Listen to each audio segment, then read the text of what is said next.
আকাশী বাংলা, বিশ্বস্ততায় আমাদের অঙ্গীকার।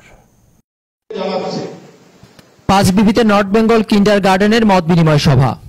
আমাদের পাঁচবিবি জয়পুরহাট প্রতিনিধি মোহাম্মদ বাবুল হোসেন জানান, জয়পুরহাটের পাঁচবিবিতে North Bengal kindergarten and pre cadet school সোসাইটির সঙ্গে প্রি ক্যাডেট স্কুলের প্রতিনিধি ও পরিচালকের মাঝে মত বিনিময় সভা অনুষ্ঠিত হয়েছে।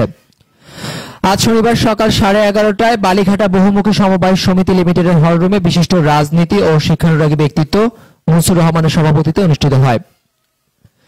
Uttara non government school association সদস্য সচিব রেজাউল করিমের সঞ্চালনায় উক্ত মত বিনিময় সভায় প্রধান অতিথি হিসেবে বক্তব্য রাখেন north Bengal kindergarten and pre cadet school সোসাইটির মহাসচিব অধ্যক্ষ মোহাম্মদ আলী।